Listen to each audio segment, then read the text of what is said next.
이건 아주 핫했던 코너입니다. 오자토론. 저희가 앞으로 긴급 사안이 있을 때마다 청와대만 NSC를 수집하는 게 아니다. 뉴스 공장 5당 안보회의를 저희가 사안이 있을 때 긴급히 소집하기로 했는데 오늘 소집 날짜가 잡혀가지고 5분을 모셨습니다. 이제는 일당이 아니라 이제 여당이 됐기 때문에 첫 번째로 소개해드리겠습니다. 더불어민주당 이철희 의원 나오셨습니다. 안녕하십니까. 네, 자유한국당 정유섭 의원 나오셨습니다. 네, 안녕하세요. 네, 국민의당 송금주 의원 처음으로 나오셨습니다. 네, 안녕하십니까. 바른정당의 진수희 전 의원 나오셨습니다. 네, 안녕하세요. 저희가 애정하는 의원님입니다. 정의당의 진수희 전 의원이 애정하는. 저거 아니고? 예. 실망이에요. 엄청 좋아했는데. 급실망. 네, 정의당 이정미 의원 나오셨습니다. 네, 안녕하세요. 이정미입니다. 자, 오늘 주제는 간단합니다. 이철희 의원 방어, 나머지 공격.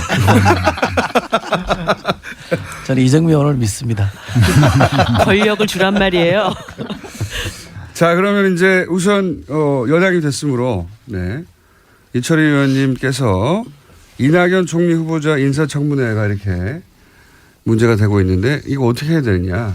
여당의 입장을 대변해 주신 다음에 얻어 터지시는 시간 갖도록 하겠습니다. 자.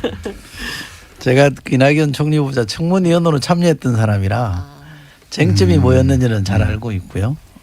또 이게 과연 이제 그야말로 낙마시킬 사유냐 아니냐에 대해서는 뭐 제가 그 야당 청문위원들하고도 얘기를 해봤는데 그를 사유로 보시는 분들은 없는 것 같아요. 그러나 전체적으로 대통령이 공약한 사항에 대해서 가장 중요한 첫 번째 인사부터 못 지킨 거에 대해서 문제제기하는 거기 때문에 청와대도 그 점에 대해서는 솔직히 인정을 했고요.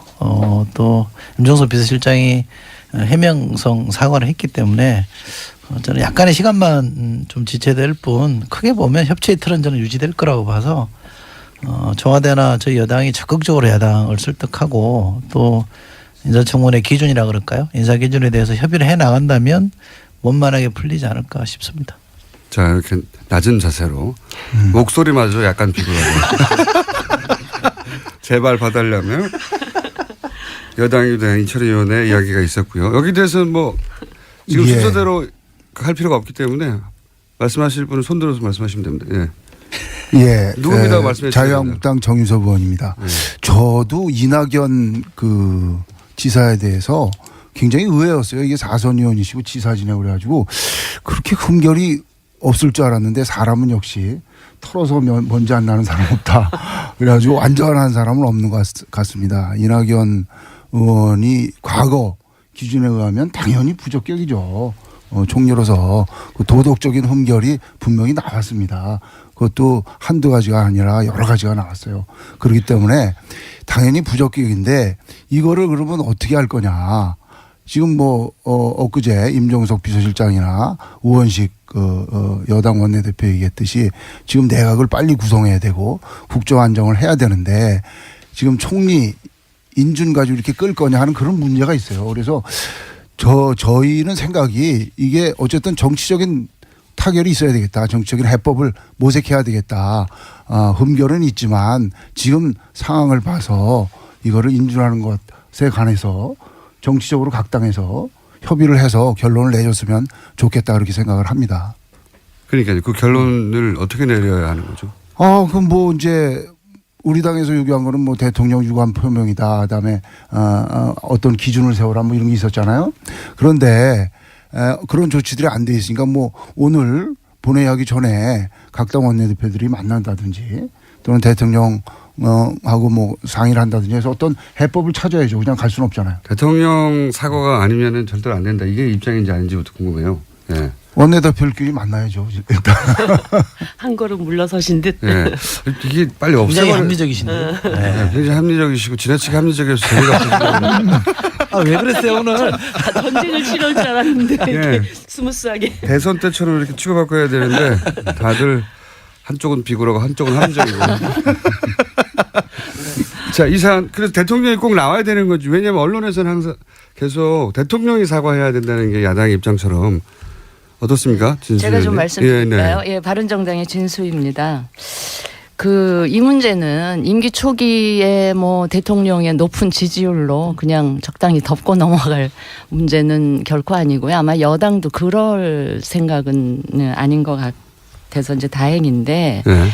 이게 그냥 좋은 게 좋다고 덮고 갈 문제가 아닌 것이 이 인사청문이 이번 한 번으로 끝나는 일이면 뭐 그럴 수도 있겠어요. 그런데 앞으로 임기 5년 동안 수없이 많은 인사청문을 할 텐데 그때마다 이 기준을 명확하게 구체적인 기준을 설정을 안 하고 가면 그때마다 이런 문제가 나타날 것이기 때문에 보는 국민들은 굉장히 짜증나고요.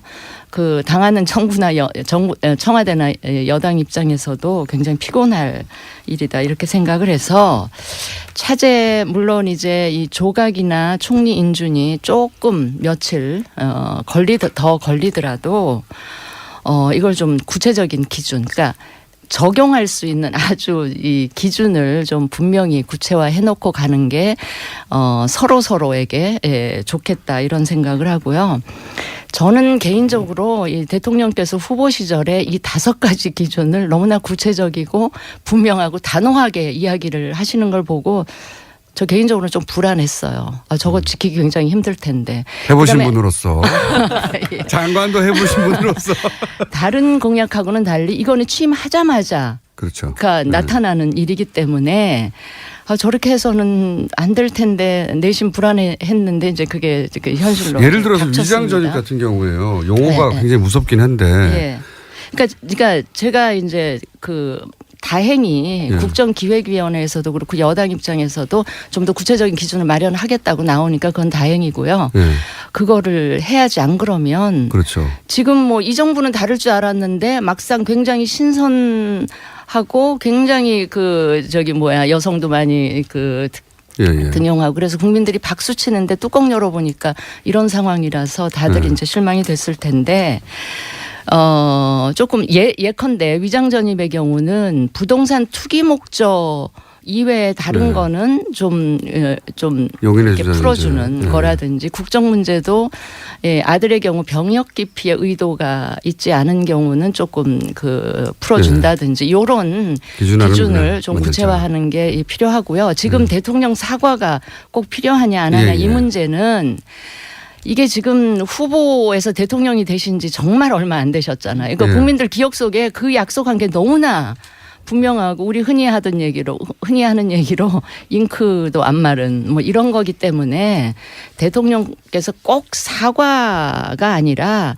조금 당신이 직접 인선도 나와서 발표하신 것처럼 한 번은 나오셔가지고 입장 이야기하시고 이렇게 하겠다라는 이야기를 해주시는 게 좋겠고요. 야당이 이렇게 지금 이야기를 하는 거를 여당 입장에서 그냥 반대를 위한 반대 뭐 발목 잡고 흠집낸다 이렇게 하실 일은 아니고 정말 여당이랑 협치를 위한 시작 출발점으로서 이걸 좀 분명히 해놓고 가자 이런 취지로 문제 제기한다는 걸 좀 이해하시고 좀 그렇게 잘 풀어나갔으면 좋겠어요. 네. 방금 내는 이철이 의원이 고개를 푹 숙이고 제 말이 뭐 구구절절 맞으니까 그렇죠. 진수 의원 잘하시네요. 굉장히 잘하세요. 네. 굉장히 잘하셔서 저희가 다른 멤버들은 계속 바뀌는데 진수 의원님이 계속 나오시고요. 러블리진. 예. 아니, 바른정당에 사람들이 좀 없어서 그렇습니다. 정유섭 의원님은 하는 거 봐서 계속 나올 거예요. 근데 이건 또 있긴 있지 않습니까? 초반에 말씀하신 대로 대통령의 인선이니 대통령이 초반에 나와서 설명해야 된다는 요구도 일리 있지만 한편으로는 대통령까지 굳이 나오지 않아도 되는 사안인데 정권 초반인데 이렇게 기선을 좀 제압하려는 대통령이 워낙 잘 나가니까 요새 인기가 그런 목적도 야당에는 마음 한구석에 있지 않습니까? 근데요 이게 너무 또 잘 나가다 보면 높은 지지율에 취해가지고 부담. 이게 최근에 왜 그 일부러 좀 떨어뜨려 주시려고? 아니. 약간 그게 취하다 보면 이렇게 법이나 정해져 있는 룰도 자꾸 뛰어도 된다라는 유혹에 착각을 할까봐. 빠지고 그렇게 되면 실수가 나올 수도 있고 최근에 왜 저기 검찰 뭐죠 서울중앙지검장 임명하는 네네. 과정에도 약간 문제 제기가 있었잖아요. 그런 식 뭐 4대강 정책감사 지시하는 것도 이 프로토콜에서 좀 어긋나는 이런 문제들이 너무 발생할 높아서. 수가 있기 때문에 네. 제가 정신 그저 차리라고. 유시민 전 장관이 방송에서 조금 이렇게 미리 그 워닝이라고 보기엔 그런데 충고를 좀 하셨던데 그거랑 같은 맥락에서 제가 드리는 말씀입니다. 그러면 여당으로 가셔야 될 분인 것 같은데요. 너무 높아서 실수할까봐 이 우려에 대해서 너무 감동적이지 네, 않습니까? 너무 지나치게 감동적인데 이철희 의원님은 이 우려에 대해서 어떻게 생각하십니까? 고맙죠. 이 코너는 다음 시간에 폐지될 것 같습니다. 대통령이 꼭 나와야 된다에 대해서는 어떻게 생각하세요? 저는 민주주의가 발전하는 과정이라고 봅니다. 지난 정부에서 논란이 벌어졌던 것에 비하면 이 정부에서 벌어지는 논란은 훨씬 진전된 거라고 저는 생각하기 때문에 이것 자체를 이렇게 나쁘게 바라보지는 않고요. 또 야당이 전부는 아닙니다만 야당의 일부가 뭐 기싸움 차원에서 대통령에게 사과를 요구하는 측면도 있겠죠. 뭐 그거 가지고 그러나 시비 걸 생각은 없고요. 인사권자인 대통령이 주권자인 국민에게 이만저만한 사정에 대해서 충분히 설명하고 해명하는 건 좀 필요하다고 봅니다. 그래서 대통령이 나와서 설명하는 것도 필요하다. 근데 저는 비서실장이 한 것도 다 같이 사실은 대통령의 워딩이고 언급인데 그것조차도 좀 부족하다고 하니 저희가 협치 차원에서 국회 존중 차원에서 또 야당과 계속 협력해서 간다는 차원에서 대통령이 설명하는 것도 전 나쁘지 않다고 봅니다. 개인 의견이면 토를 달아서. 감직으로 하죠. 예. 그래서 청와대에 못 들어간 거예요. 아니 그런데 이제 제가 이번 과정을 보면서 많은 분들이 인사청문회 원칙과 기준을 좀 더 세분화해야 된다 이런 얘기들을 많이 하시잖아요. 그런데 문재인 대통령께서 후보 시절에 얘기했던 인사 5원칙이라고 하는 것은 지난 시절에 고위공직자들이 진짜 네. 누구든 이런 문제를 피해갈 수 없었고 또 근데 다 그러니까 그냥 또 덮고 가고 그러면서 이런 관행이 계속 반복되어 왔던 것에 대해서 이제 한 번은 끊고 가자라고 하는 의지가 네. 있었던 것이고 정의당입니다. 예, 그래서 아까 이제 뭐 부동산 투기 목적 얘기하셨지만 교육 목적으로의 위장 전입들도 또 있는 것이거든요. 예. 그래서 뭐 여러 가지 그 대원칙에 대한 그 세부적인 기준을 마련한다라고 하는 것에 대해서는 동의를 하지만 이것이 야 해보니까 진짜 다 어쩔 수 없더라 이러면서 이 원칙 자체가 흔들리면서 국민들이 어떤 특권과 불공정에 대한 강력한 그 혁신을 바라는 이런 마음에 다시 좀 상처를 주는 방식은 아니었으면 좋겠다. 그래서 하자가 있었던 부분은 진짜 하자가 있다. 그런데 이번 과정에서 사실 국무총리라고 하는 것이 굉장히 이번 인사의 상징적인 위치에 있었기 때문에 그분에게 이런 흠결이 드러났던 것에 대해서는 이 정부에 굉장히 큰 뭐 이렇게 기스가 났다고 해야 되나 이런 과정일 수는 있는데 기스요. 네.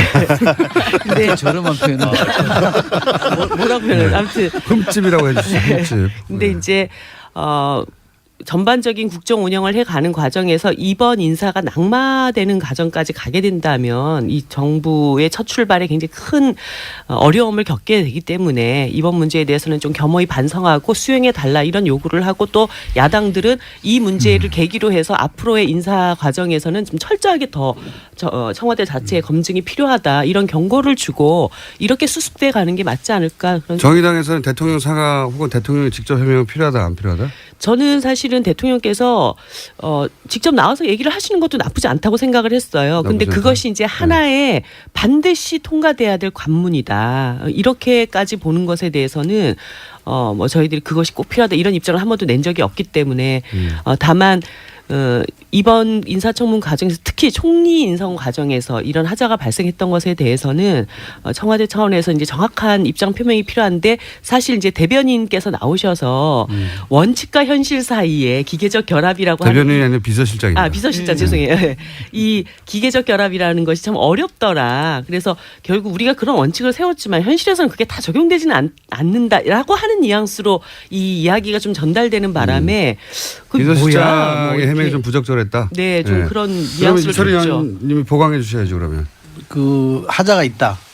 또는 뭐 과거 기준으로 보면 이게 낙마할 정도다라는 건 아니죠. 사실 팩트를 제가 인사청문위원을 해보면서 과거의 위장전입 관련해서 쭉 사례들을 뒤집어 보니까 부동산 투기가 아닌 경우에는 대체로 국회에서도 용인했던 정도거든요. 이분은 그 부인이 이낙연 총리 부인이 본인의 학교 문제 때문에 그랬던 거고 또 뭐 결과적으로 보면 이제 효과를 못 봤던 그래서 되돌아온 케이스였거든요. 그래서 이런 정도의 사안은 특별히 무슨 뭐 부동산 투기라거나 다른 사익을 취하려고 했던 게 아니기 때문에 용인할 수 있는 수준이었고요.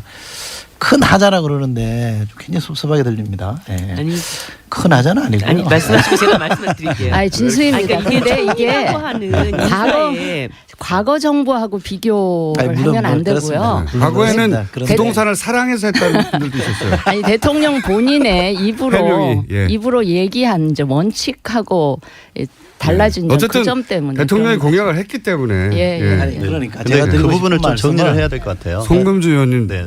등장하셨습니다. 송금주입니다. 제가 간단하게 정리를 해드리면 예. 지금 정리 안 되시면 어떡하려고. 이낙연 총리 지명자의 자질 문제와 관련해서는 사실 여러 가지 흠결 사항이 노출됐지 않습니까? 근데 이제 그 부분에 대해서 야당들에서 새 정부의 조각 문제가 있기 때문에 그 크게 문제 삼지 않겠다는 입장으로 이미 정리가 됐습니다. 그래서 그 하나하나를 터치해가면서 뭐 위장 전입의 문제에 있어서 전 것과 다르다 이렇게 말할 수는 없는 것이고 사실 민주당에서 뭐 이명박 박근혜 정권 때 위장 전입으로 사퇴시킨 사례도 굉장히 많지 않습니까? 그래서 결국 그 이낙연 총리 자체의 자제 문제는 별도로 하고 이제 위장 전입과 관련된 문재인 대통령의 기존 발언과 현 문제에서 어떻게 적용할 것이냐의 문제에 그냥 집중을 해야 될 것 같아요. 그래서 그 문제에 있어서 우리가 어떻게 접근할 것이냐의 문제인데 자꾸 우리 추미애 대표께서 다른 말씀을 하신다는 거죠. 국민의 결과 야당의 결이 다르다. 이렇게 발언을 하셨어요. 아마 국민들의 대략 한 최근 여론조사에 따르면 70% 가까이는 큰 문제 없이 통과시켜야 된다고 하는 아마 이제 정부 지지율이 높다 보니 이제 그렇게 나왔겠죠. 그래서 다른 그러니까. 사실 이 야당들이 그런 말을 한것 같은데요. 통과가 안 된다. 이번에 절대 이낙연 총리는 안 된다. 이런 입장이지는 그렇죠. 않은 것 같아요. 맞습니다. 안 된다기보다 네. 통과시키려면 뭔가 좀 더 상징적인 제스처가 있어야 된다 이런 건가요? 그렇죠. 그런 것 같습니다. 이게 지금 협치의 어쩌면 상징적인 출발점이잖아요. 그러면 그러니까 협치라는 것도 네. 정부 여당이 야당이 그 협조할 수 있는 명분과 분위기를 네. 만들어줘야 이게 협치가 시작이 되고 그럼 대통령이 진행이 예를 되는 거기 들어서 때문에. 야당 원내대표를 다시 지난번처럼 방문해가지고 협조를 구한다든가 뭐 이런 건가요? 저는 뭐 아니, 그럴 반드시 대통령이 그렇게까지 뭐 네. 어떤 조치를 취해야 된다 이렇게까지는 생각하지 않습니다. 다 다만 의견이 다르네. 제 생각은요. 예. 이렇습니다. 이철희 제가 의원입니다. 아까 그 민주주의의 발전 의원님 목소리가 그렇게 유명하지 않으시거든요. 말씀 이철희 의원님도 말씀해 주셔야 돼요. 예. 이게 지금 방어를 해야 될 입장이라. 예. 지자체의 자세도 낮고요. 저 오자솔은 대선 때는 이렇게 고개를 들고 그냥 사방팔방 덤비기만 해라 막 다 두드려 팰 테니 이런 표정이었는데 지금은 고개를 푹 숙이고 어깨가 그 후보로서 사실은 국민 눈높이에 맞추기 위해서 5대 기준을 마련한 것부터가 저는 진전이라고 보고요. 또 대통령이 되고 나서 사실은 야 그때 얘기하고 지금 얘기하고 다르더라. 어쩔 수 없다. 너무 발목 잡기 하지 마라. 이렇게 청와대가 나오지 않은 것만 해도 저는 상당히 진전된 자세고 이 문제에 대해서 야당의 목소리를 들으려고 하고 그러면서 이 기준의 자체도 좀 과했던 측면에 대해서는 좀 고치겠다. 이런 설득하는 과정이 저는 상당히 좀 차별화된 지점이라고 봅니다. 그런 정도이기 때문에 국민들이 약간의 흠결에도 불구하고 해줘야 되는 거 아니냐 이런 여론이 많은 것 같고요. 저도 완전 완벽하다 이렇게 주장하는 건 아닙니다만 집권 초기고 지금 인수위 없는 지금 집권이잖아요. 그러니까 이게 총리도 지금 없어요. 그러니까 이 인사 제청을 할 사람도 없는 상황이라 굉장히 난감한 국면이거든요. 근데 지금 북한은 미사일 계속 쏘고 경제 위기는 계속 가중되고 있기 때문에 이런 점을 좀 감안해 주십사. 지금 청와대나 정부 여당도 막 큰 소리 치는 게 아니라 우리도 좀 반성할 대목이 있다라고 하는 거니 좀 대성적 차원에서 좀 풀어달라 이렇게 말씀드리고 있는 거지. 우리가 국민 눈높이와 왜 야당 눈높이가 다르냐 이렇게 흔히 말하듯이 급박하는 건 아니니까 그렇게 오해하지는 마시고요. 좀 도와주십시오. 송금주 의원입니다. 아니 저도 100% 동감합니다. 네. 그런 분에 동감하는데 네? 아니 이철희 의원님 아니, 근데 도와주시는 건 처음 봐가지고요. 납작. 아니 보니까 역시 여당이 됐습니다. 과거의 여당의 결하고 비슷한. 북한 미사일 나오고 말씀하시는데. 경제 위기 나오고. 근데 사실 과거의 여당이 이렇게 납작 엎드리지는 않았어요. 그렇죠. 우리가 뭐가 잘못했는데 그러면서 그렇죠. 그때는 끝까지 협박했죠. 버텼지. 감사합니다. 민생 때문에 아니, 그래서 당신들이 예. 이철희 의원님 방금 발언과 과거 얘기하지 별도로 맙시다. 미래 얘기를 해야지 왜 과거 얘기를 해요. 그러니까 저 청와대 비서실장이 자유한국당에- 나오셔서 바로 조치를 취하신 거는 합당하다고 생각합니다. 근데 이제 잠깐만요. 네. 자유한국당 정유섭 의원님이 과거 얘기 좀 하지 맙시다라고 하신 거죠. 네. 예, 예. 목소리를 아직 사람들이 모르기 때문에 목소리 지문이 아직 귀에 안 박혔어요. 아니 저는 그래요. 과거에 아니, 발음 타이밍은 아니고요. 발음은 송금주 의원님이 하셔야 되는데 목소리 툭 튀어나와서 다 웃었는데 왜 웃었는지 목소리만으로는 모르실 것 같아서 제가 설명을 드린 거고요. 예. 계속 할까요? 네네. 네. 송금주 의원입니다. 청와대 비서실장이 직접 신속하게 나와서 입장을 발표하신 건 잘하신 것 같아요. 그리고 이제 그렇기 때문에 논의의 물꼬가 튀었고 아까 이철희 의원님 말씀하신 것처럼 이 문제가 인준을 안 하는 것까지 가지는 않을 거라고 저는 생각합니다. 또 국민의당 입장에서도 적극적으로 호남 출신이어서 그렇지 않습니다. 이 정부 문재인 정부가 잘하길 바라는 마음에서 지금 여러 가지 하자나 흠결에 대해서 적극적인 입장을 밝히지 않는 건데요. 다만 이 공을 갖다가 야당에 던져놓고 야당에서 어떻게 입장을 바꿔달라 이렇게 해서는 안 될 것 같습니다. 우원식 원내대표께서 어제 하신 것처럼 또 청와대에서 적극적으로 개입하는 것처럼 이 야당들을 설득하는 그리고 좀 명분을 제시해줘야 되지 않을까 이렇게 생각합니다. 예, 진수입니다. 세상에 이런 야당들이 과거에 있었습니까? 이런 야당들을 가진 건 여당 행복하게 생각하셔야 돼요. 그 제가 볼 때는 행복하십시오, 이철희 이번 의원님. 그 청문 그 인사 과정을 이렇게 보면 좋을 것 같은데 여당은 절대 평가의 네. 기준을 갖고 임하고 야당은 상대 평가. 이 기준을 갖고 임해서 그 안에서 어떤 공통점이 찾아지지 않을까. 그러니까 여당 입장에서는 대통령께서 하신 말씀에 절대적으로 부응하기 위한 노력을 좀 해나가면서 야당의 입장에서는 그런 과정에서 문제가 발생하면 문제 제기는 하되 어떤 상대 평가에서 뭔가 이렇게 초기에 국정을 좀 안정시키는데 협치를 해나갈 수 있는 뭐 그런 노력 이런 것이 잘 어우러지면 좋겠다 이런 생각이 들었습니다. 저도 이제 말씀드리면 자유한국당에? 예, 정유섭 의원입니다.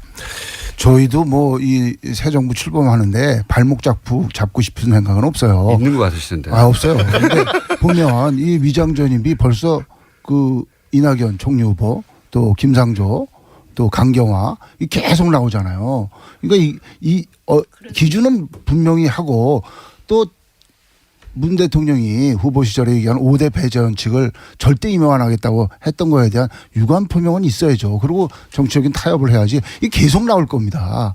그렇지 않으면 이 문제 가지고 계속 후보 하나하나마다 낙마시키는 문제 가지고 싸워야 되니까 유감 표명하실 걸 하시고 정치적으로 타협할 걸 하고 그게 해결책이 아닌가 그렇게 생각을 해요.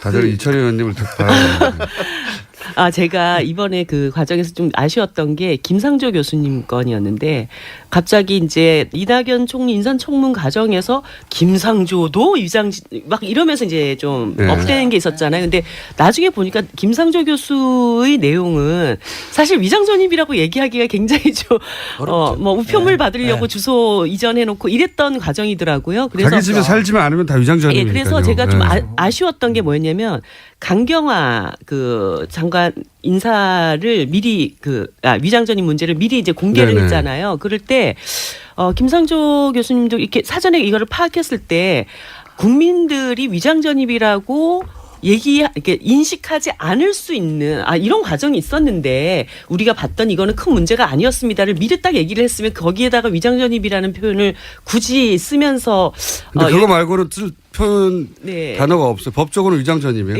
예. 그래서 그거를 네. 미리 강경화 내정자처럼 공개를 했었으면 좋았지 않았을까 이런 생각이 들더라고요. 아니, 미리 근데 이제 청와대에서 판단하지 않고. 김상조 교수의 얘기가 나와서 말인데 그 위장이 될 수가 없잖아요. 왜냐하면 본인은 미국 가 있는데 주소 우편물 받기 위해서 어떤 주소를 해놓은 거는 위장전입이라는 그러니까 위장하려도 위장이 안 되는 사실이기 때문에 이런 거는 좀 구분해 주는 게 맞다는 그러니까 거죠. 차제에 이제 네. 그런 기준들을 조금 구체화하자는 거죠. 주민법도 그럼 좀 바꿔야 되는 게 아닌가. 만약에 그렇다면 그렇잖아요. 지금은 전부 다 위장전입인데 착한 위장전이라고 할 수도 없고 어쩔 수 없는 위장전이라고 할 수도 없고. 자, 1부 여기서 마치고. 자, 청와대는 NSC가 있고 뉴스공장에는 5당 안보회의가 있습니다. 이철희, 정유섭, 송금주, 진수희, 이정미 의원 5분 나와 계시고요. 당에서 이낙연 총리 후보자 인준 문제 가지고 2부에서는 한참 얘기했고 이철희 의원이 한번 봐달라고. 도와달라고 그랬어요. 도와달라고. 한번 봐달라고. 예. 낮은 자세로. 자, 혹시 그 관련해서 더 이상 하실 얘기는 없으신 거죠? 예. 이건 제가 한 말씀만 더 드릴게요. 여당이니까. 아니, 전 야당의 문제 제기도 우리 원내대표도 그런 말씀하셨습니다만 우리가 야당일 때 취했던 태도를 되돌아보게 된다. 그런 말씀을 하셨기 때문에 지금 야당의 태도가 무조건 나쁘다 저는 그렇게 생각하지는 않고요. 다만 인사 전체를 좀 봐주십사. 그러니까 인사 전체 뭐 이낙연 총리 후보자뿐만 아니라 뭐 전체적으로 지금 코드 인사 안 하잖아요. 가장 가까운 분들은 지금 뭐 해외로 나가고 출국할 정도로 코드 인사 안 하고 이른바 수첩 인사 안 하고 넓게 탕평 인사를 하고 있는 것도 좀 봐주십사. 인사 전체를 좀 봐달라는 거. 그다음에 초반에 문재인 대통령이 펼치고 있는 국정 전반에 대한 것도 좀 평가를 해달라. 거기에 대해서 국민적 기대가 상당히 높다면 큰 틀에서 이 문제를 좀 바라봐 주십사 하는 거를 좀 말씀드리고 싶고 어쨌든 여야가 협치는 약속했잖아요. 지금 누가 이기고 누가 지긴 했습니다만 후보 시절에 모든 당이 협치하겠다고 약속했기 때문에 그 협치라는 거는 옳고 그름을 따져야 되긴 합니다만 그래도 역지사지하면서 문제를 풀어야 되는 거기 때문에 협치의 자세를 좀 잃지 않았으면 좋겠다 이런 말씀 드리고 싶습니다. 네. 송금주 의원입니다. 네, 하신 거죠? 네, 네. 좋은 말씀 감사합니다. 좋은 말씀 감사합니다. 근데 저희가 그러나, 협치를 하고 있지 않습니까? 협치를 하기 때문에 드러난 많은 문제점에도 불구하고 총리 인준에 대해서 적극적인 입장인 겁니다. 그리고 전체적인 구도에서 인선을 봐달라는 부분 당연히 저희도 긍정적으로 평가하고 있습니다. 근데 그 부분은 그 부분인 것이고 또 개별 그 지명자에 대해서는 별도로 또 검증은 있어야 되는 것이고 그것이 법이 원하는 인사청문회 제도 그 바른 취지 아니겠습니까? 그런 것이고 이제 문재인 대통령께서 전반적으로 굉장히 잘하고 계십니다. 그렇기 때문에 이렇게 진한 허니문 기간을 갖고 계신 것 아닌가 싶고 다만 저희가 이제 우려하는 부분은 그 문재인 대통령의 그 청와대 들어가서의 어떤 행태적인 부분, 격이 없는 대화, 커피 타임을 갖고 또 보좌관들과의 사이에서 수석비서관 사이에서 대화를 통해서 어떤 국정 운영 방식을 정하는 그런 태도에 대한 부분들이 박근혜 전 대통령과 너무 다르기 때문에 이 진한 허니문 기간에 더더욱 국민들이 또 환호하고 또 지지하는 것 아니겠습니까? 그러나 그 부분과 이제 나타나는 이제 국정 운영 능력에 대한 부분은 별도인 것입니다. 그래서 그런 국정 운영에 대한 그 능력을 어떻게 보여줄 것이냐의 부분은 좀 더 치밀하고 또 조심스럽게 접근해야 되는 것 아닌가. 지금 몇 차례 훈령을 통해서 국민들이 원하는 여러 가지 조치들을 취했지만 그것들이 지금 약간 절차적인 문제도 제기되는 부분들이 있었습니다. 그래서 그 국정 운영에 대한 그 구체적인 실체적인 내용과 관련해서는 대통령께서 좀 더 치밀하고 또 여러 사람들의 의견을 들어보면서 접근하시는 것이 좋지 않나 이런 생각을 합니다. 이제 그렇게 할 겁니다. 네. 아니 지금 그렇게 안 하실까 봐 저희가 우려를 제기하는 아니, 거니까. 그렇게 할 겁니다. 지금 하는 거 보면 알잖아요. 델라무는 떡잎부터 알아본다고. 아니 초반에 하는 거 보면 5년 네. 동안 어떻게 할 건지 보이지 않습니까? 계속 그렇게 할 겁니다. 그럼 계속 훈령으로 하실 건가요? 아니 법으로 해야죠. 네, 그러니까 협치가 중요합니다. 자유한국당에서 하실 말씀이 있으신 것 같아요, 옆에서. 아니 저는 초심을 잃지 말라고 말씀드리는 거예요. 충고드리는 거고. 초심을 뭐 읽기 원하지 않으십니까 혹시? 그렇지 않습니다. 저는 지금까지 대통령들이 계속 실패했기 때문에 그로 인해서 국민들이 민생에서 보는 피해가 많았어요. 그래서 제발 좀 이번에는 성공한 대통령 되기를 바랍니다. 그게 무슨 정당을 떠나서 국가와 국민들을 위한 것이기 때문에 그걸 뭐 실패한 대통령 이런 거는 절대 원하지 않습니다. 네. 한마디만 훌륭하십니다. 말씀드릴게요. 네. 진수입니다. 협치 강조를 하시니까 다시 한번 드리는 말씀인데 협치에 야당이 협치할 수 있도록 하는 명분과 분위기는 여당이 만들어 주는 게 우선돼야 되고요. 그리고 협치를 야당한테 무조건 강요하시는 거는 좀 안 맞다. 아까 이제 너무 비굴한 자세라는 얘기를 들으셔서 그런지 모르겠는데 아까 송금주 의원 하시는 얘기 그렇게 할 겁니다. 라는 자체가 다시 자세가 조금 건방져졌어요? 알겠습니다가 아니고 그렇게 할 겁니다. 아까 너무 이렇게 비굴했나? 이러면서 제가 약간 걱정되기 시작했어요. 어떻게 얘기해야 되는 거죠? 무릎 꿇고. 그렇게 해야죠. 네. 네. 예. 정의당에서는 또 할 말 없어요, 별로? 네. 이 부분에서 네. 일단락. 예. 제가 문자가 많이 와서 그 요즘은 이제 게스트들이 나오면 사람들이 다 쳐다봐요. 맞춤형으로 질문. 예, 다 쳐다봐가지고 근데 정유섭 의원에 대해서 저도 몰랐는데 1년 전 세비를 납부하겠다고 저도 기억이 잘 안 나는데 새누리당에서 약속을 했다고. 근데 그게 이틀 후래요. 예. 저 말씀드리겠습니다. 1년 뭐 잘잘못 그 말씀을 드리는 게 아니고 당시 이제 김무성 대표 시절에 저희 당 홍보국에서 여러 가지 공약을 내면서 여기에 대해서 동의를 하느냐. 당연히 당 후보로서 동의를 하죠. 그래서 이름을 올렸던 거고 또 뭐 당대표였던 김무성 대표가 대표 사인해서 이제 광고까지 했던 거고.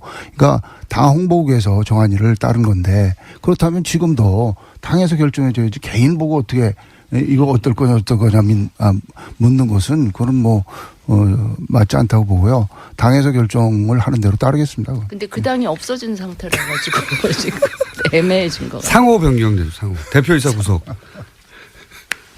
어쨌든 그러면 이틀 후에 세비 당에서 결정을 해줘. 세비 반납하면 개인이 한 것은 아니니까. 개인이 당의 사람들 결정하면은 당에서 결정한 사안에 따라서 따른 1년 있다가 거니까. 반납합니까? 이거 엄청난 돈이죠. 지금도 당에서 결정하면 따라야죠. 그거야 뭐 그때 당시에 그걸 표정을 이렇게 동의해서 억울하세요. 근데.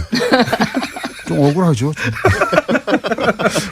뭐 내 공약서에는 그 내용 안 들어가 있어요. 내 공약서에는 안 들어간 내용인데 예. 뭐 당의 공약이 세전으로 합니까? 세후로 합니까?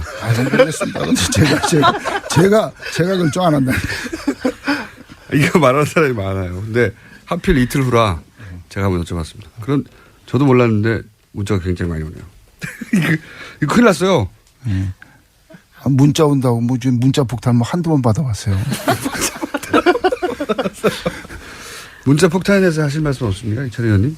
야당에서 문자 폭탄을 가지고 물론 이게 문자 폭탄이 아니라 유권자들이 문자로 참여하는 거다. 이런 견해도 있어요. 물론. 근데 어쨌든 문자가 저쪽에 쏟아지는 것에 대해서 그 인사청문회 할 때 그 동료 의원들 중에 이렇게 질의하면서도 그 억울하다 이게 좀 과하지 않냐 이렇게 문제제기하신 분들이 있었어요. 저도 뭐 사실은 문자를 받아본 사람이기 때문에 많이 받아보신. 충분히 뭐 그런 말씀을 이해가 됩니다만 그 정치인으로서 이걸 이제 풀어내는 그러니까 문제제기하는 방식도 좀 약간 좀 이렇게 그칠지 않았으면 좋겠다라고 생각해요. 그러니까 심정은 충분히 공감을 하나 이 문제도 저는 크게 보면 정치의 실패 때문에 그렇게 그런 현상이 초래된 것이기 때문에 우리가 반성할 대목도 분명히 있는 거고 그걸 전제로 해서 조금 이렇게 뭐 욕설이나 너무 늦은 욕설이나 시간이나 단기간에 확 이렇게 몰아치듯이 하는 것에 대해서는 좀 걱정하는 바가 없는 건 아닙니다. 예, 자유한국당 정유섭 의원입니다. 저도 이제 문자 폭탄에 대해서 한 말씀 드릴 게 제가 최순실 게이트 그 청문위원이었잖아요. 하루 새에 10,000통을 받은 적이 있어요. 근데 이게 90% 이상이 욕설이고 비속어입니다. 그러니까 10,000통을 봅니까? 못 본데 처음 이게 제목만 봐도 욕설이에요.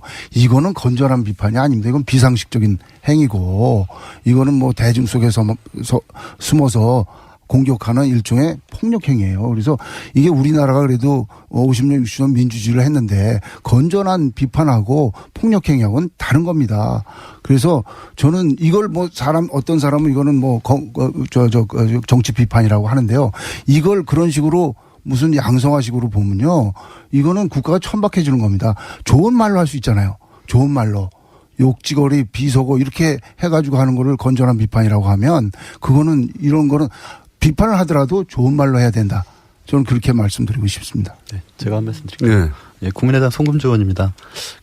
저희도 이제 국민의당 제가 처음 문자 폭탄을 받아본 게 탄핵 발의 시점과 관련해서 네, 그때 한참 한 일주일 이상 받았습니다. 그리고 이제 간간히 문자 폭탄 오다가 최근 또 이낙연 총리 지명자 인준과 관련해서 받고 있는데요. 전반적으로는 이렇게 다시 단문자를 보내고 이렇게 왔다 갔다 의사소통을 해보면 자신들의 이제 정치적 의사를 표현하는 과정에서 좀 과도한 측면이 있는 것은 사실이지만 대화를 해보면 또 풀리는 면이 있습니다. 우리 입장을 설득하면. 그래서 제가 봤을 때는 지금 이제 앞으로 4차 산업혁명 시기가 도래하고 사실 통신이 굉장히 자유로워진 시점이기 때문에 그 국민들의 직접 민주주의에 대한 요구가 굉장히 커진다고 합니다. 뭐 많은 4차 산업혁명 관련 책에서 그렇게 얘기를 하더라고요. 그래서 그런 문자폭탄도 사실상은 과도기적인 상황에서 그러니까 국민들의 의사표현의 수단들이 이제 아직 정리되지 않은 단계라고 보이거든요. 그러니까 직접 민주주의 형태가 이제 계속 의사표현의 방법으로 나타날 텐데 그래서 그 부분들을 국회가 됐든 또 이렇게 뭐 시민사회가 됐든 좀 정리할 필요는 있는 것 같아요. 룰을 정해주는 필요는 있는 것 같은데 여하튼 지금의 현상에서는 그 문자폭탄이라는 게 의원 개개인한테는 굉장히 심적으로 부담스러운 건 사실입니다. 그게 부담스러워 하는 걸 거야 아마. 아니 사실 이정미입니다. 네. 욕 먹는 거 좋은 사람은 없죠. 저도 가끔씩 SNS 상에 자신이 지지하는 후보에 대한 조금 비판의 얘기를 하면 곧바로 막 여러 가지 이제 댓글들이 달리고 특히 특히 여성 정치인들한테는 그다음에 외모 비하 이런 것으로 이제 댓글을 달면서 이제 외모 비하는 저도 많이 당합니다. 그런 경우들을 보면 가슴이 되게 아픈데 한편에서는 이게 정치인의 숙명인가 이런 생각도 드는 거예요. 그러니까 그런 점이 있죠. 어떤 그 나의 이야기, 나의 정치적 행위에 대한 반응이 오는 것이기 때문에 그 반응은 그대로 일단은 받아들일 수밖에 없는 것이다. 근데 이것을 뭐 고소를 해야 된다, 적발을 해야 된다 이렇게 대응을 하면서 오히려 유권자들이 내가 당신에게 일정하게 메시지를 보내는데 신호를 보내는데 왜 그것을 수용적 태도를 먼저 갖기보다는 이거를 밀쳐내고 마치 그것이 굉장히 범죄적인 행위인 것처럼 국민들을 몰아치냐 이런 이제 불만들이 있으면서 이게 증폭된다고 할까 이런 것이 있어요. 그래서 한편에서는 정치인들은 어쨌든 이 반응에 대해서 이것은 정치인들이 항상 노출되어 있고 자신의 모든 언행과 정책 행위들에 대해서 평가의 대상이다라고 하는 이런 자세를 갖추는 게 1차적이라고 생각이 들고 다만 이제 이 SNS가 굉장히 광범위하게 우리 사회를 지배하고 있는 속에서 유권자분들도 좀 더 민주적 방식으로 좀 더 순화된 언어로 자신의 의사를 표현할 수 있는 그런 어떤 노력들 이런 것들도 함께 해주셨으면 하는 게 이 방송을 통해서 또 그 일들을 하시는 분들에 대한 저의 바람이거든요. 네. 이런 건 있습니다. 근데 말씀하신 중에 숨어서 보내는 게 아니라 유권자들은 자기 번호가 노출이 돼요. 그러니까 만약에 숨어서 안전하다고 생각해서 익명의 게시판에서 올리는 글이라면 그렇게 비난할 수 있는데 이 사람들은 개별적으로 자기 번호를 노출하면서까지 하는 행위라 당사자들한테는 나름 고민을 하고 보내는 거거든요, 그게. 그런데도 불구하고 욕설을 보낼 때는 아마 면전에서 만나도 욕을 할 거예요.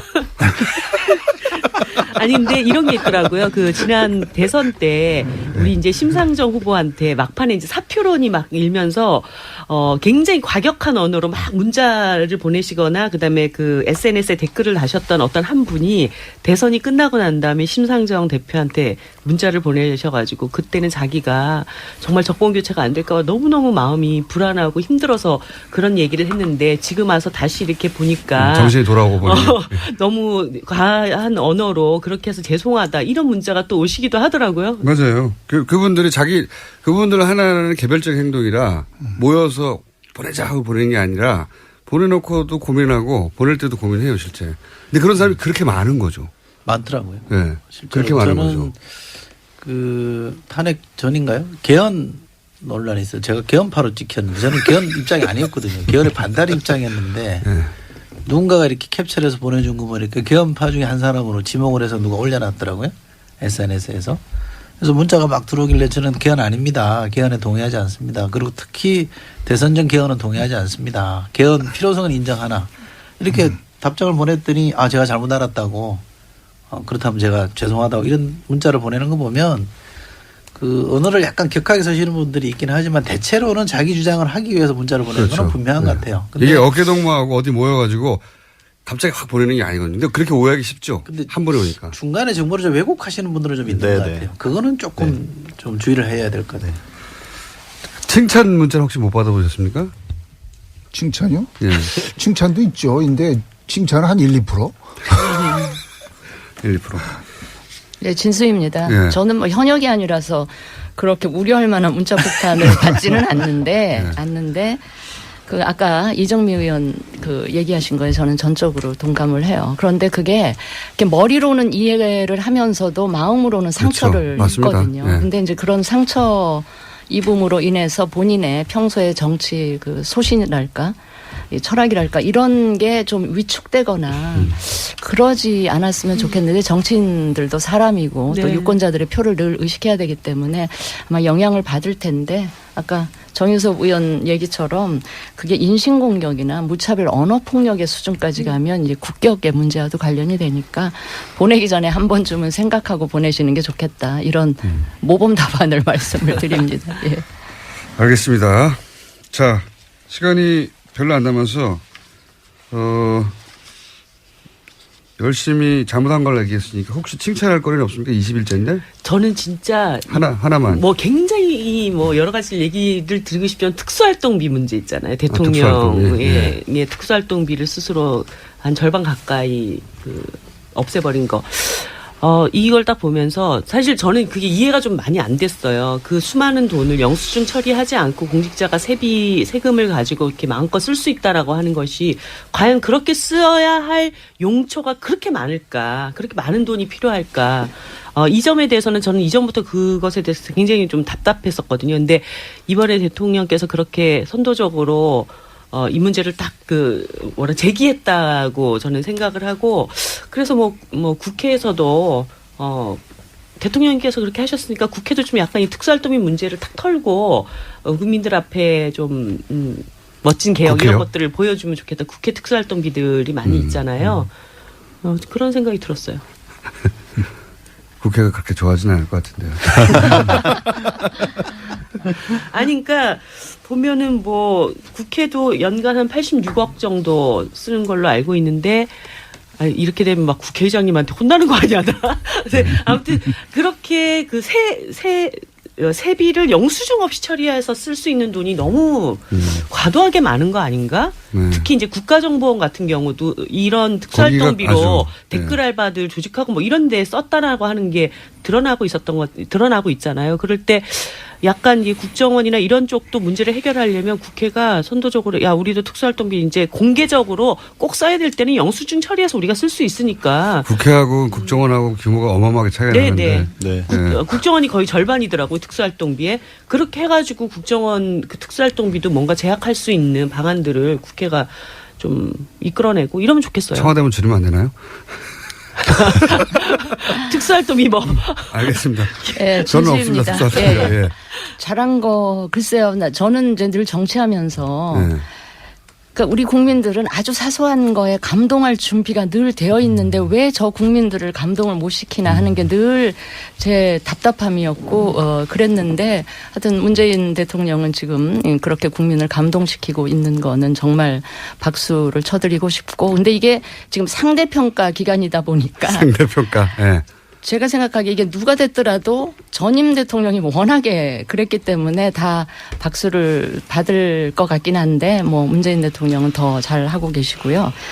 제가 이제 좀 인상 깊었던 거는 뭐 특수활동비 그 부분하고 더해서 검찰의 이제 파격적인 인사, 약간의 이제 룰을 절차를 위반한 거는 있지만 좀 파격적인 인사 를 통해서 앞으로 이 검찰 개혁에 대한 의지 같은 걸 제가 좀 볼 수 있었다 하는 말씀을 드리고 특히 인사하고 관련해서는 여성 인사를 많이 좀 등용하겠다라는 그 의지가 읽히고 있는 것 같아서요. 특히 이제 피우진 보훈처장이라든지 강경화 장관 내정자의 경우도 저한테는 굉장히 신선한 그런 충격이었고요. 앞으로도 계속 그런 기대감을 가지고 바라볼 텐데 제가 이제 그런 특별한 그 관심을 갖는 이유는 이 박근혜 전 대통령으로 인해서 여성 정치인들에 대한 국민 이미지가 굉장히 부정적으로 바뀌어 있을 텐데 좀 이런 여성들이 능력 있고 이런 여성들이 많이 들어가서 그런 부정적인 이미지를 좀 확 좀 바꿔 놓았으면 좋겠다라는 생각을 갖고 기대를 갖고 있습니다. 저도 한두 가지만 말씀드릴게요. 한두 가지 이상은 생각 안 나시잖아요. 예, 자유한국당 정의진 의원입니다. 요번 인사 보면서 저도 사실 그 사람을 참 널리 구애쓰고 좀 스토리 있는 사람들을 찾아쓰고 그런 측면에서 굉장히 인상이 깊었어요. 다만 이제 내각 말고 비서진은 옛날로 돌아가는 것 같아요. 비서진은? 옛날 그 노무현 시대 때 사람들로 다시 쓰는 건데 다만 이제 제가 이제 한마디 말씀드리고 싶은 것은 과거처럼 이렇게 또 성벽을 쌓거나 끼리끼리 이렇게 하는 걸로 이렇게 가면 또 그게 1, 2년 지나다 보면 또 이렇게 성벽이 쌓이니까 그걸 주의해 주시기 바라고 그다음에 아까도 제가 말씀드렸듯이 과거 보지 말고 미래로 가자. 뭐 4대강 감사하자 뭐 또 하자 이런 것들이 자꾸 과거를 파내는 거란 말이죠. 예, 미래로 갔으면 좋겠다는 말씀 드리고요. 그다음에 권위주의 시대로 돌아가면 안 됩니다. 근데 지난번 경총이 비정규직 갖고 반대했더니 뭐 대통령이든 뭐 국가기획위원장이든 경총을 그냥 누르잖아요. 그렇게 하지 말고 불러다가 그런 얘기 들어보자. 너 경총 너희 생각은 뭐냐. 노총만 불러서 듣지 말고 그렇게 권위주의 시대로 돌아가지고 반발하는 사람에 대해서는 또 끌어다가 또 설득하는 그런 과정을 해줬으면 좋겠다 이렇게 그거는 말씀드립니다. 저도 동의합니다. 네, 예. 아주 승금주 의원입니다. 칭찬하신다고 그래놓고 이렇게 앞에 했잖아. 욕을 하기 위한 뭐 저는 이렇게 생각합니다. 우리 문재인 대통령께서 어쨌든 뭐 세부적인 사항이야 다 만족시킬 수 없는 거 아니겠습니까? 그렇더라도 새 정부 들어서 국민들한테 어쨌든 희망을 주고 또 상처받은 마음을 달래주는 그런 행보를 계속 보여주시고 있다는 것만으로도 거의 합격점 드려야 된다고 생각합니다. 자, 앞으로 그런 행보 외에 실제 전국 운영 능력을 좀 보여주셔가지고 정말 멋진 정치를 해주시길 바랍니다. 참고로 정우주 의원님은 국회를 빛낸 바른 언어상을 수상하셨어요. 아시겠죠? 아, 그래요? 상도 많이 받았네. 그 4대강 얘기 잠깐만 좀 드리면요. 네, 4대강을 정의당입니다. 4대강을 이대로 지금 둘 수는 없습니다. 어떤 방식으로든 간에 이걸 복원을 해가지고 하천을 제대로 흐르게 하고 사람들이 물 먹을 때 걱정 안 하고 먹을 수 있도록 하려면 거기에 상당한 또 예산이 다시 추가적으로 들어가야 돼요. 근데 이미 22조나 되는 엄청난 돈을 들여가지고 이 4대강 이렇게 망쳐놨는데 국민들한테 이걸 다시 복원해야 됩니다. 이런 예산이 필요합니다라고. 저하고 시각이 틀리기 때문에. 예, 그런 얘기를 하려면 그 이명박 박근혜 정부의 세 차례 감사를 통해서 수질 악화의 원인이라든가 정부의 이 부당한 개입이 있었다라고 하는 것은 감사원에서 이미 나온 겁니다. 그 전 정권 아래서. 그럴 때 이거를 복원을 하려면 이 예산이 필요한데 그러면 책임을 묻지 않고 또 이 4대강 복원하는데 막대한 예산을 달라 이렇게 설득하기 어려운 거라고 전 봐요. 그렇기 때문에 명확한 진실을 규명해야 그다음 문제도 또 해결할 수 있다. 이것을 마치 예전의 어떤 논리로 정치보복의 논리다. 이렇게 보실 문제는 아니다라고 생각이 들어요. 제가 수 있습니까? 네. 이거는 나도 얘기해야 될 거. 제가 한 말씀 드릴게요. 4대강은 저희가 따로 마련할게요. 큰 주제라서. 예. 그 경청 관련해서 이건 뭐 약간의 해명입니다만 그 워딩을 보시면 청와대 워딩을 보시면 무조건 잘못했다는 게 아니라 토론으로 풀면 될 일을 왜 무조건 안 된다고부터 하고 나서냐 이렇게 지적을 한 거기 때문에 힘으로 눌렀다 이렇게 보시면 안 되고요.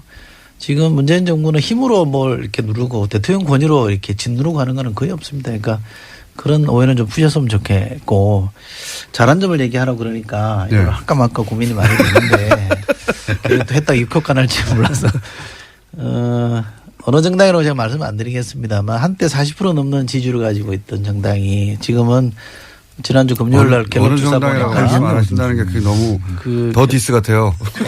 좀 자유한국당입니다. 예. 갤럽 조사 보니까 이제 한 자릿수로 떨어졌는데 되게 이제 비도 많이 맞아 버리면 그칠 게 없잖아요. 그러니까 지지율이 한 자릿수 되면 사실은 막 이렇게 몰아붙일 수 있는데도 자유한국당이 지금 그러지 않는 것에 대해서는 저는 또 이래저래 의원들 자유한국당 의원들 만나보면 걔는 이제 합리적으로 판단하고 있는 것에 대해서는 저는 좀 잘하고 있다. 갤럽을 안 믿기 때문에. 칭찬하고 있는데 지금. 그래서 그 합리성에 대해서 저는 상당히 좀 기대하고 있다는 말씀드립니다. 자, 오늘 이 정도 해야 될 것 같습니다. 왜냐면은 더 가봐야 너무 훈훈하고, 박 터지게 싸우고 머리끄댕이를 잡아야 제가 신나고 싸우는 사이에 화장실도 갔다 오고 하는데, 다들 너무 담담하시고. 하지만 조만간 다시 이제 싸울 날이 오겠죠. 4대강도 있고. 4대강 하면 또 하실 말씀이 또 많은 분들이 많잖아요. 네. 예. 알겠습니다. 이 4대강 해서는 또 편이 다르게 갈리겠죠. 예. 오늘은 여기까지 뉴스공장에서 마련한 사안이 있으면 이분들을 특강 모셔가지고 5당 안보회의를 하는 것으로. 자, 더불어민주당의 이철희, 자유한국당의 정유섭, 국민당의 송금주, 바른정당의 진수희, 정의당의 이정미 의원이었습니다. 감사합니다. 고맙습니다. 대통령이 사과해야 된다는 게 야당의 입장처럼 어떻습니까? 진수희 제가 좀 의원님? 말씀드릴까요? 예, 네. 바른정당의 진수입니다. 이 문제는 임기 초기에 뭐 대통령의 높은 지지율로 그냥 적당히 덮고 넘어갈 문제는 결코 아니고요. 아마 여당도 그럴 생각은 아닌 것 같아서 이제 다행인데 네. 이게 그냥 좋은 게 좋다고 덮고 갈 문제가 아닌 것이 이 인사청문이 이번 한 번으로 끝나는 일이면 뭐 그럴 수도 있겠어요. 그런데 앞으로 임기 5년 동안 수없이 많은 인사청문을 할 텐데 그때마다 이 기준을 명확하게 구체적인 기준을 설정을 안 하고 가면 그때마다 이런 문제가 나타날 것이기 때문에 보는 국민들은 굉장히 짜증나고요. 당하는 정부나 청와대나 여당 입장에서도 굉장히 피곤할 일이다 이렇게 생각을 해서 차제 물론 이제 이 조각이나 총리 인준이 조금 며칠 더 걸리더라도 이걸 좀 구체적인 기준 그러니까 적용할 수 있는 아주 이 기준을 좀 분명히 구체화해 놓고 가는 게 서로에게 좋겠다 이런 생각을 하고요. 저는 개인적으로 이 대통령께서 후보 시절에 이 5가지 기준을 너무나 구체적이고 분명하고 단호하게 이야기를 하시는 걸 보고 저 개인적으로 좀 불안했어요. 저거 지키기 굉장히 힘들 텐데. 해보신 그다음에 분으로서.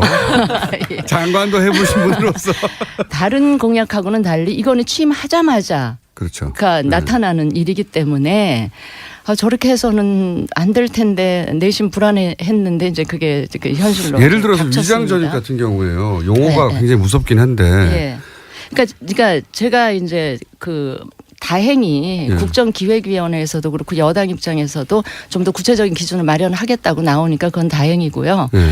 그거를 해야지 안 그러면 그렇죠. 지금 뭐 이 정부는 다를 줄 알았는데 막상 굉장히 신선하고 굉장히 여성도 많이 예. 등용하고 그래서 국민들이 박수 치는데 뚜껑 열어보니까 이런 상황이라서 다들 이제 실망이 됐을 텐데 조금 예컨대 위장전입의 경우는 부동산 투기 목적 이외에 다른 네. 거는 좀 용인해 이렇게 주자는 풀어주는 이제. 거라든지 국정 문제도 아들의 경우 병역 기피의 의도가 있지 않은 경우는 조금 풀어준다든지 이런 기준을 좀 구체화하는 게 필요하고요. 지금 대통령 사과가 꼭 필요하냐 안 하냐 이 문제는 이게 지금 후보에서 대통령이 되신 지 정말 얼마 안 되셨잖아요. 그러니까 국민들 기억 속에 그 약속한 게 너무나 분명하고 우리 흔히 하는 얘기로 잉크도 안 마른 뭐 이런 거기 때문에 대통령께서 꼭 사과가 아니라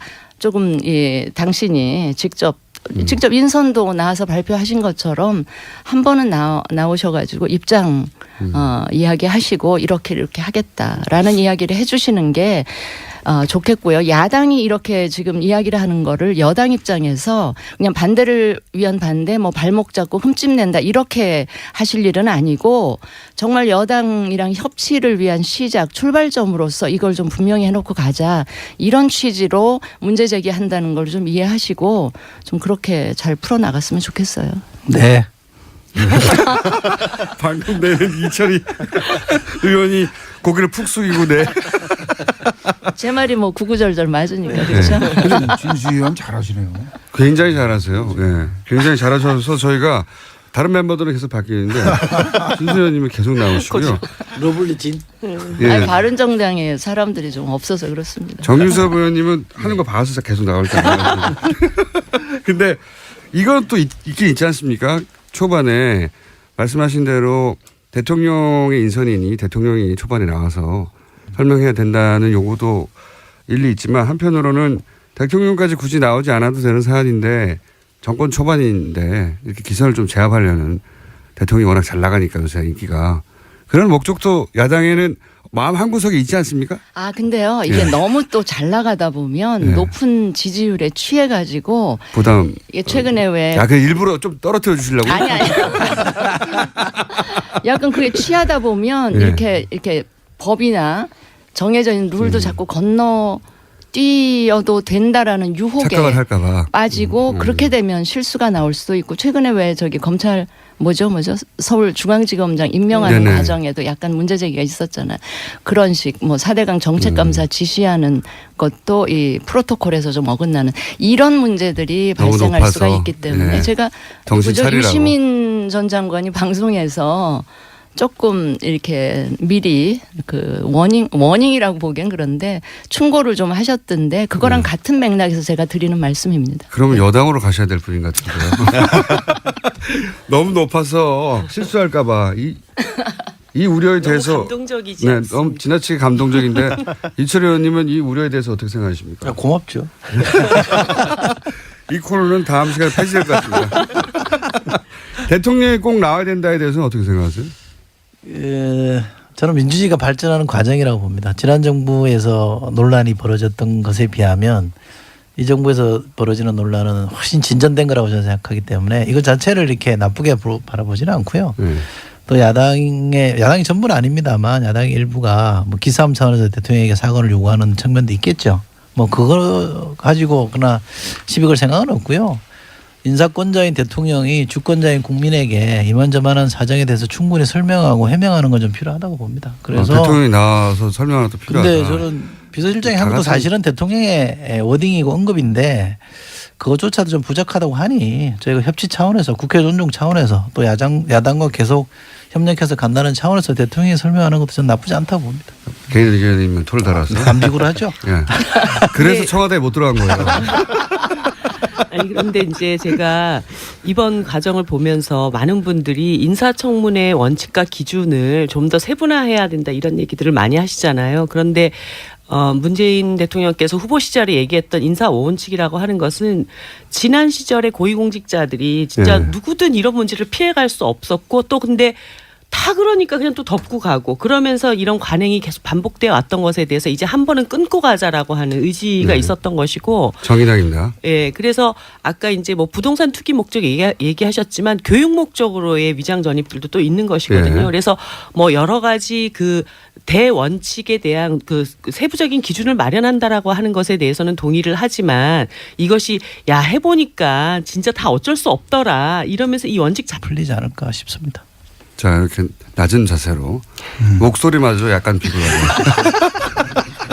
제발 봐달라며 여당이 된 이철희 의원의 이야기가 있었고요. 여기 대해서는 뭐 지금 예. 순서대로 할 필요가 없기 때문에 말씀하실 분은 손들어서 말씀하시면 됩니다.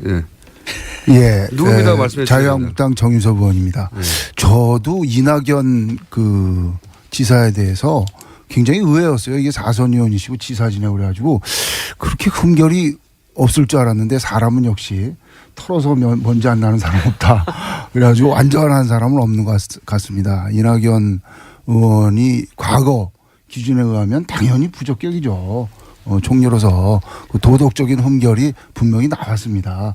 그것도 한두 가지가 아니라 여러 가지가 나왔어요. 그렇기 때문에 당연히 부적격인데 이거를 그러면 어떻게 할 거냐. 지금 엊그제 임종석 비서실장이나 우원식 여당 원내대표 얘기했듯이 지금 내각을 빨리 구성해야 되고 국정안정을 해야 되는데 지금 총리 인준 가지고 이렇게 끌 거냐 하는 그런 문제가 있어요. 그래서 저희는 생각이 이게 어쨌든 정치적인 타결이 있어야 되겠다. 정치적인 해법을 모색해야 되겠다.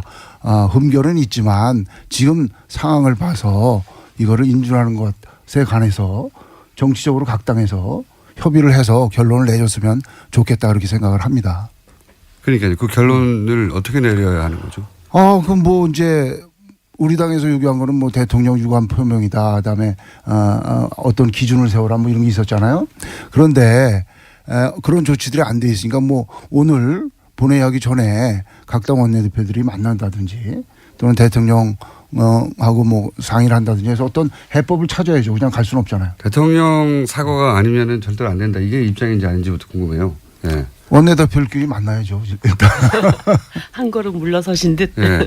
이게 빨리 굉장히 없애버려. 합리적이신데요. 네, 네. 굉장히 합리적이시고 지나치게 합리적이어서 재미가 없으시고 왜 그랬어요 오늘? 다 전쟁을 치러올 줄 알았는데 예. 이렇게 스무스하게. 대선 때처럼 이렇게 치고받고 해야 되는데 다들 한쪽은 비굴하고 한쪽은 함정이고.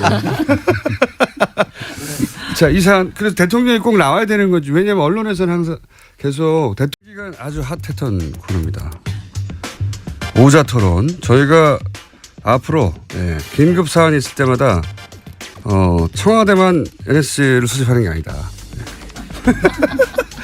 뉴스 공장 5당 안보회의를 저희가 사안이 있을 때 긴급히 소집하기로 했는데 오늘 소집 날짜가 잡혀가지고 5분을 모셨습니다. 이제는 일당이 아니라 이제 여당이 됐기 때문에 첫 번째로 소개해드리겠습니다. 더불어민주당 이철희 의원 나오셨습니다. 안녕하십니까? 네, 자유한국당 정유섭 의원 나오셨습니다. 네, 안녕하세요. 네, 국민의당 송금주 의원 처음으로 나오셨습니다. 네, 안녕하십니까? 바른정당의 진수희 전 의원 나오셨습니다. 네, 안녕하세요. 저희가 애정하는 의원님입니다. 정의당의 진수희 전 의원이 애정한. 저거 아니고? 예. 실망이에요. 엄청 좋아했는데. 급 실망. 네, 정의당 이정미 의원 나오셨습니다. 네, 안녕하세요. 이정미입니다. 자, 오늘 주제는 간단합니다. 이철희 의원 방어, 나머지 공격. 저는 이정미 의원을 믿습니다. 권력을 주란 말이에요. 자, 그러면 이제 우선 여당이 됐으므로 이철희 의원님께서 이낙연 총리 후보자 인사청문회가 이렇게 문제가 되고 있는데 이거 어떻게 해야 되느냐. 여당의 입장을 대변해 주신 다음에 얻어 터지시는 시간 갖도록 하겠습니다. 자. 제가 이낙연 총리 후보자 청문위원으로 참여했던 사람이라 쟁점이 뭐였는지는 잘 알고 있고요. 또 이게 과연 이제 그야말로 낙마시킬 사유냐 아니냐에 대해서는 뭐 제가 그 야당 청문위원들하고도 얘기를 해봤는데 그를 사유로 보시는 분들은 없는 것 같아요. 그러나 전체적으로 대통령이 공약한 사항에 대해서 가장 중요한 첫 번째 인사부터 못 지킨 거에 대해서 문제제기하는 거기 때문에 청와대도 그 점에 대해서는 솔직히 인정을 했고요. 또 임종석 비서실장이 해명성 사과를 했기 때문에 저는 약간의 시간만 좀 지체될 뿐 크게 보면 협치의 틀은 저는 유지될 거라고 봐서 청와대나 저희 여당이 적극적으로 야당을 설득하고 또 인사청문회 기준이라 그럴까요? 인사 기준에 대해서 협의를 해 나간다면 원만하게